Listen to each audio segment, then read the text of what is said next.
ಬಂತು ದುರಾತ್ಮ. వచ్చింది దురాత్ముడు. ಅದಕ್ಕೆ ಎಫೆಸರ್ ಪುಸ್ತಕ 4:27 ಹೇಳ್ತದೆ, ನಿಮಗೆ ಕೋಪ ಇದ್ರೆ ಸೂರ್ಯನು ಮುಳುಗೋ ಅಷ್ಟರಲ್ಲಿ ನಿಮ್ಮ ಕೋಪ ತಣ್ಣಕ್ಕಾಗಬೇಕು. ఈ కోపం ఉంటే గన సూర్య ముಳುగేంత లోపలే మీ కోపం తక్కువ ಯಾರಾದ್ರೂ కావాలని. ಬಂದು ನನ್ನ ಹತ್ರ ನಮ್ಮ ಹೆಂಡತಿ 1 ವಾರ ಆಯ್ತು ಮಾತಾಡಿ, ನನ್ನ ಗಂಡ 1 ವಾರ ಆಯ್ತು ಅಂದ್ರೆ ನಿನಗೆ ಸನ್ಮಾನ ಮಾಡ್ಬೇಕು. మా భార్య ఒక వారం అయింది మాట్లాడి, మా భర్త ఒక వారం మాట్లాడింత సన్మానం చేస్తాం.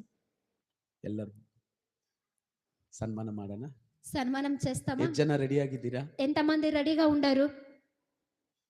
ಎಲ್ಲರೂ ಜೋರಾಗಿ ನಗಿತಾ ಇದ್ದಾರೆ. అందరూ జోరుగా నగ్తా ఉండారు. ಕೆಲವರು ಗೊತ್ತಾಗ್ತಲ್ಲ ಇದು ಭಾನುವಾರ ಆರಾಧನಾ ಫ್ಯಾಮಿಲಿ ಮೀಟಿಂಗ್ ಅಂತ. కొందరికి తెలుస్తలేదు ఇది భానువారం ఆరాధన లేకపోతే ఫ్యామిలీ మీటింగ్ అని. హల్లెలూయా. ಕುಟುಂಬ ಬಹಳ ಮುಖ್ಯ. కుటుంబం చాలా ముఖ్యము. ಆಮೆನ್. ಆಮೆನ್. ಅದಕ್ಕೆ ನಾನು ಯಾವಾಗಲೂ ಹೇಳುವಾಗ ಈಗ ಮತ್ತೆನೂ ಹೇಳ್ತೀನಿ ನಿಮಗೆ. నేను ఎప్పుడు చెప్పేది, ನಾನು ಹೇಳುವಂತ ಮಾತು ನಿಮ್ಗೆ ಬೇಜಾರಾದ್ರೂ ಪರವಾಗಿಲ್ಲ. నేను చెప్పే మాట మీకు బేజారైతేనే పర్వాలేదు. ಹೆಂಡತಿನ ರಾಣಿ ತರ ನೋಡ್ಕೋ.